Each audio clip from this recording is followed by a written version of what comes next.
Hello everyone and welcome back to another episode of What's Happening SBC. I'm your host, Beau.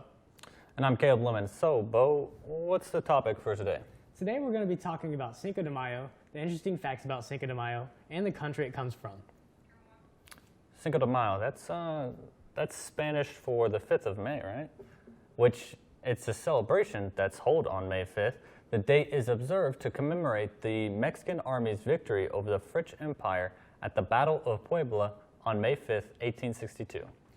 Cinco de Mayo is sometimes mistaken for Mexico's Independence Day, the most important national holiday in Mexico, which is celebrated on September 16th, commemorating the Cry of Dolores, which in 1810 initiated the War of Mexican Independence from Spain. The Battle of Puebla was a boost to morale for the Mexicans. A year after the battle, a larger French force defeated the Mexican army at the Second Battle of Puebla. Mexico City soon fell to the invaders, but it is still considered a patriotic holiday. On May 9, 1862, the President Juarez declared that the anniversary of the Battle of Puebla would be a national holiday regarded as Battle of Puebla Day or Battle of Cinco de Mayo. More popularly celebrated in the United States than in Mexico, the date has become associated with the celebration of Mexican-American culture. These celebrations began in California, where they have been observed annually since 1863. The day gained nationwide popularity in the 1980s, thanks especially to advertising campaigns by beer and wine companies. Today, Cinco de Mayo generates beer sales on par with the Super Bowl. Commercial interests in the United States have capitalized on the celebration advertising Mexican products and services with an emphasis on alcoholic beverages, foods, and music. According to Nielsen, in 2013, more than $600 million worth of beer was purchased in the United States for Cinco de Mayo, more than the Super Bowl or St. Patrick's Day. In Mexico, the commemoration of the battle continues to be mostly ceremonial, such as through military parades or battle reenactments. The city of Puebla marks the event with an arts festival, a festival of local cuisine, and reenactments of the battle. According to a paper published by the UCLA Center for the Study of Latino Health and Culture about the origin of the observance of Cinco de Mayo in the United States, the modern America focus on that day started in California in 1863 in response to the resistance to French rule in Mexico. A 2007 UCLA newsroom article notes that the holiday, which has been celebrated in California continuously since 1863, is virtually ignored in Mexico. Time magazine reports that Cinco de Mayo started to come into vogue in the 1940s America through the rise of the Chicano movement. The holiday crossed over from California into the rest of the United States in the 1950s and 1960s, but did not gain popularity into the 1980s, with marketers, especially beer companies, capitalized on the celebratory nature of the day and began to promote it. It grew in popularity and evolved into a celebration of Mexican culture and heritage. First in areas with large Mexican-American populations like Los Angeles, Chicago, Houston, New York, followed by Cleveland, Boston, Indianapolis, Raleigh, Dallas, San Antonio, and many more cities. There are more than 120 official U.S. celebrations of Cinco de Mayo in 21 different states in the year 1998. In 2006, the number of official Cinco de Mayo events was 150 or more, according to Jose Alamillo, a professor of ethnic studies at Washington State University in Pullman, who has studied the cultural impact of Cinco de Mayo north of the border. Los Angeles Fiesta Broadway has been billed as the largest Cinco de Mayo celebration in the world, which it most certainly was at its peak in the 1990s when it attracted crowds of 500,000 or more, though it has not been as popular in recent years. On June 7, 2005, the United States Congress issued a concurrent resolution calling on the President of the United States to issue a proclamation calling upon the people of the United States to observe Cinco de Mayo with appropriate ceremonies and activities, to celebrate many display Cinco de Mayo banners while school districts hold special events to educate students about its historical significance. Special events and celebrations highlight Mexican culture, especially in its music and regional dancing. Examples include baile folklorico and mariachi demonstrations held annually at the Plaza de Puebla de Los Angeles, near Alvaro Street. Today, the commemoration of the battle is not observed as a national holiday in Mexico. However, all public schools are closed nationwide in Mexico on May 5th. The day is an official holiday in the state of Puebla, where the battle took place, and also a full holiday with no work in the neighboring state of Veracruz. In Puebla, historical reenactments, parades, and meals take place to commemorate the battle. Parade participants dress as French and Mexican soldiers to reenact the battle.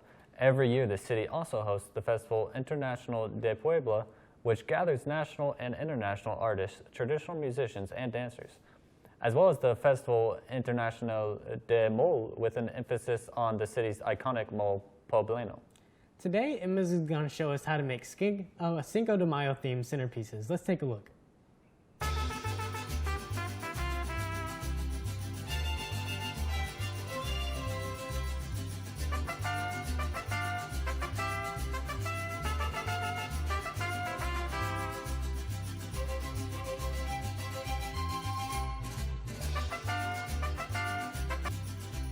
Hey guys, today I'll be teaching y'all how to make a how-to centerpiece with the theme of Cinco de Mayo. What you'll need is a hot glue gun, pom-pom balls, pipe cleaners, a paper cup, a paper plate,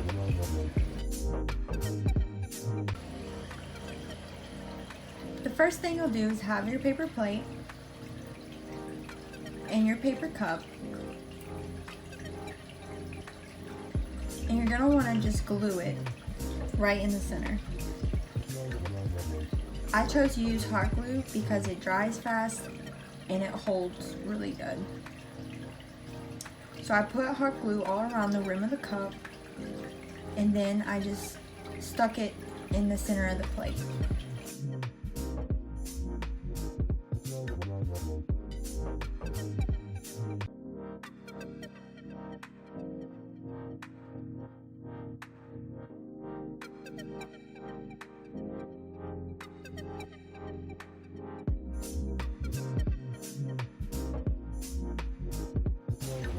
The next thing you want to do is take your pom-poms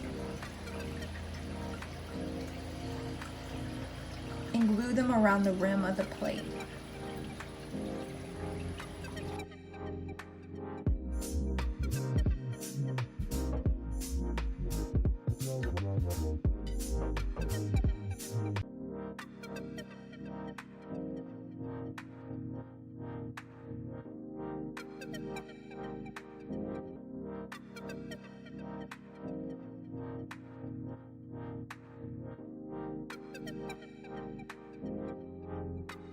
And the next step is to take your pipe cleaners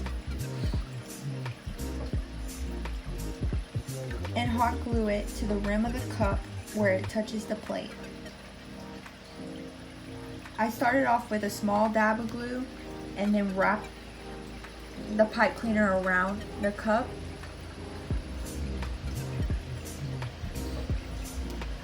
And then I ended with another small dab of glue.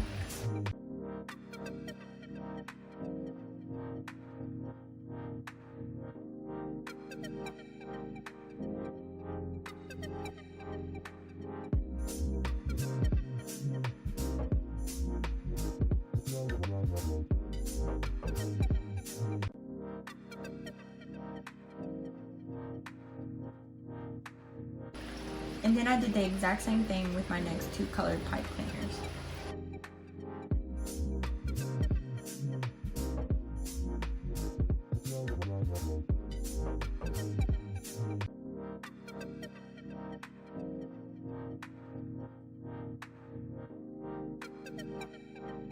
And that's it, guys. It's a nice decorative centerpiece in the Cinco de Mayo theme. Thank y'all for watching. Wow, those looked really good. I think I might have to make those for Cinco de Mayo. And we'll be right back after this quick commercial break.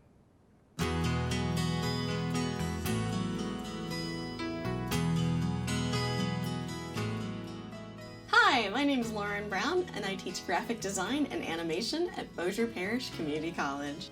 I first got into animation as a kid, and I never stopped watching it. And I just knew that I wanted to be around the kind of people who made this stuff, and I wanted to figure out how to make it as well. There was just this fantasy aspect to it, this playfulness. I love the escape of it. I wanted to bring that happiness to other people. My name is Tyler McDonald. I'm studying graphic design and digital media. I am currently in a design and animation class, and I want to start my own business with animation and t-shirt design. I've been interested in graphic arts since I was about 12 years old, and I started watching a lot of cartoons. It's just something I saw as something I liked, and I've grown to like it and draw a lot of it. Taking classes here has honed a lot of my skills. It's brought them into more of a circle of where I work with them.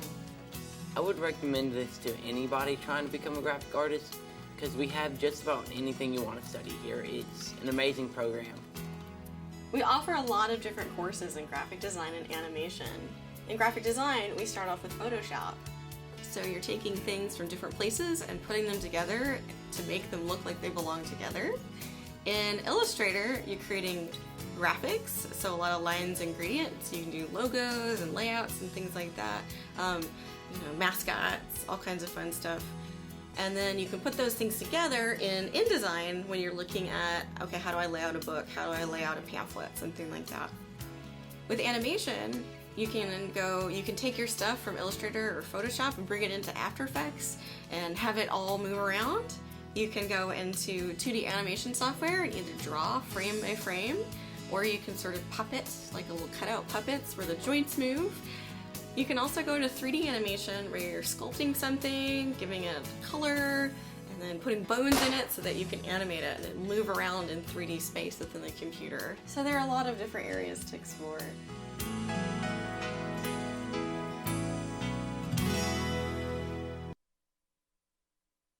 Place. And with Cinco de Mayo coming up soon, we thought it'd be a great idea to talk about some of the most interesting facts about Mexico. Starting us off, Mexico was the birthplace of North American print. Long before phones and the internet became a commonplace, Mexico was the place to find your literature in North America. In 1539, Mexico City was the first place in all of North America to use the printing press. You can even visit the house it was used in. Mexico City is sinking. The city is slowly sinking into the depths of the ocean like Atlantis. Well, not really, but Mexico City is sinking at a rate of about 10 inches a year, as the city pumps to draw water from the lake that supports it. In fact, it has sunk so much that it lost its title as the 7th highest capital in the world to Yemen, and now sits at number 8. Mexican children don't get presents on Christmas. Children in Mexico receive their Christmas presents on January 6th, not December 25th. Rather than celebrating the birth of Jesus, Mexicans instead celebrate the day the 3 wise men arrived to give gifts to Jesus. Everyone gets presents when Jesus gets presents. Mexico is home to the world's largest tamale. Americans are known for having huge portions when it comes to food, but even they would have a tough time finishing a 3-foot-long, 150-pound tamale, which takes a village to make. The El Zacul is often enjoyed at special celebrations or Zantulu, the Feast of All Saints, and can feed around 70 people. This monstrosity is stuffed with pork or turkey, piled high over chili and mouth-watering blend of spices, and served upon grilled banana leaves with pickled jalapenos. Mexico City is the oldest city in North America. Many believe the oldest city in North America is St. Augustine, but Mexico City was actually founded a little over 40 years before it in 1521. The city was built by the Spaniards on the Aztec ruins of the Aztec city of Tenochtitlan. You can find crawling cuisine. A stroll through any market in Mexico can bring you by spiders, grasshoppers, or even scorpions, all up for sale and put on your dinner table. Some find this horrifying, but adventurous foodies can find some excellent grub in Mexico cities, markets, among other crawling things. Mexico is home to the world's smallest volcano. A small cano, if you will. The Quexcamate volcano sits just outside the city of Puebla and stands a whopping 43 feet tall. Compared to Mauna Loa in Hawaii, which stands 13,678 feet tall, this volcano is barely a hill. If that isn't a good enough height comparison, try this one. Quexcamate isn't even half the height of the Statue of Liberty. Mexico has the oldest education institution on the continent. What is the oldest university in North America? Many would assume Harvard, but it has nothing on the National Autonomous University of Mexico in Mexico City. This dinosaur opened in 1551 as the Royal and Pontifical University of New Spain, but unfortunately was closed in 1867 during the dictatorship. It reopened during the revolution. So unlike Harvard, it has been open as long, but it hasn't been around longer. Mexico is one of the world's top 5 most biodiverse nations on Earth. More than 30,000 plant species, 1,000 bird species, and 1,500 mammal, reptile, and amphibian species are native to Mexico. 39% of the Earth's marine mammals either live in or visit the Sea of Cortez in their lifetime. And nearly all of the world's gray whales are born just off the coast of Baja. Each year, millions of monarch butterflies migrate thousands of miles from as far away as Canada to Michoacan and Mexico State, which is arguably the world's oldest and most onerous of annual migrations. Many foods coveted in cultures around the world originated or were first domesticated in Mexico, including vanilla, red tomato, chocolate, chili peppers, avocados, and corn. The longest and largest underwater cave system in the world is found in Mexico. Cenotes are freshwater sinkholes underground, some making up miles of caves and caverns below the ground and water. According to Mayan tradition, cenotes are sacred places serving as an entryway to the underwater world where the dead continue to live their lives. The world's largest underwater cave, Zacatún, was discovered in 2018 on Mexico's Yucatan Peninsula. At 216 miles long, the cave system is massive and holds an important large freshwater reserve that supports great biodiversity and ancient civilization artifacts found in the walls of the caves. The deepest cenote, Zacatún, is in Mexican state of Tamaulipas, is more than 282 meters deep. Today we are going to learn how to make vegan quesadillas for Cinco de Mayo. Let's take a look. So who I have with me today is Libby Smith.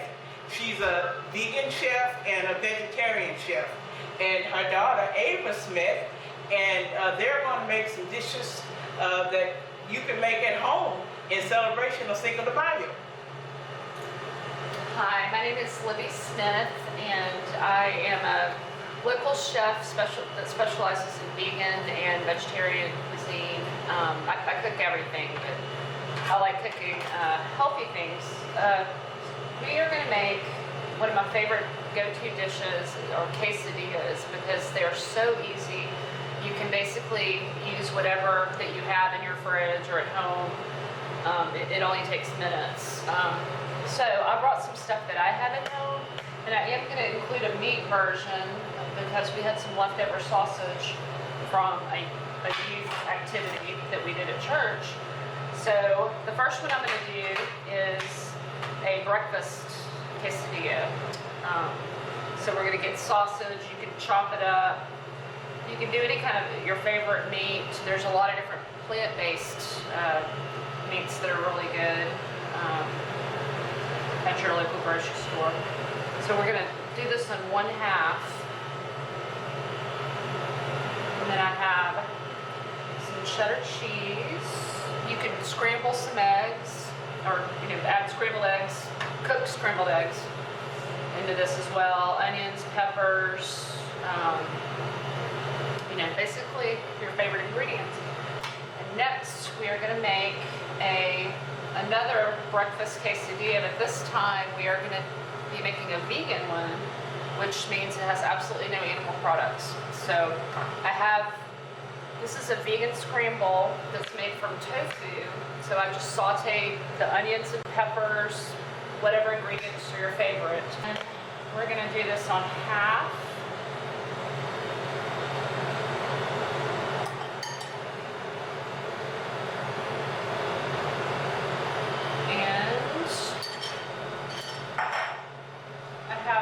Hummus. Actually, yeah, we got a little bit of hummus. I put hummus on everything. This is, I make it at home a lot, but this is one that I bought. There's a lot of really good brands up here. Okay.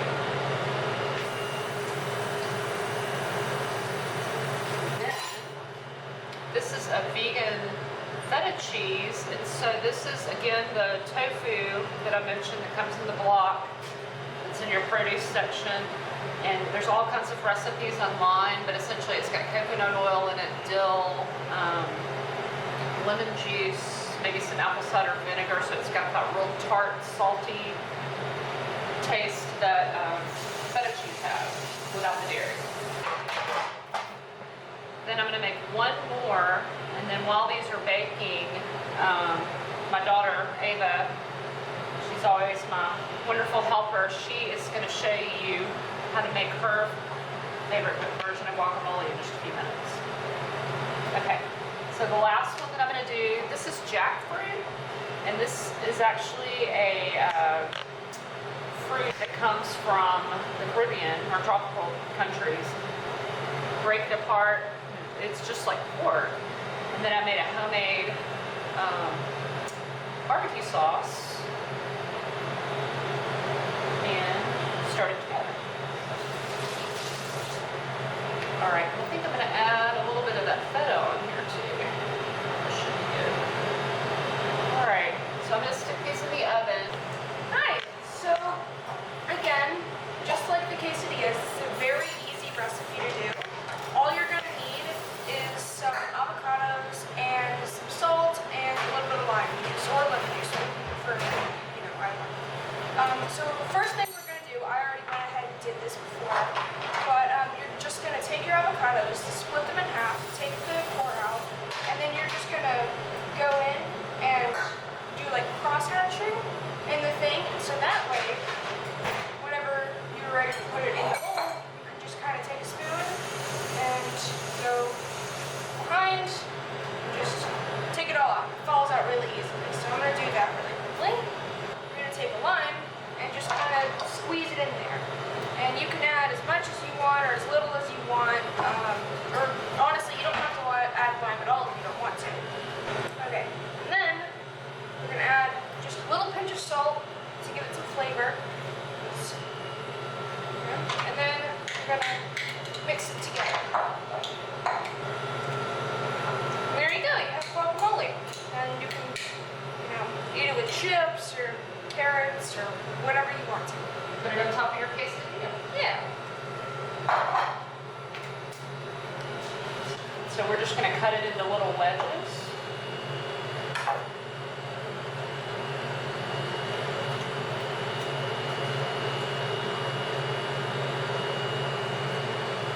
I think I could eat this frequently.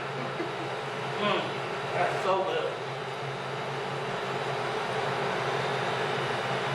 Well, everyone, thank you for joining us, and happy Cinco de Mayo. Happy Cinco de Mayo.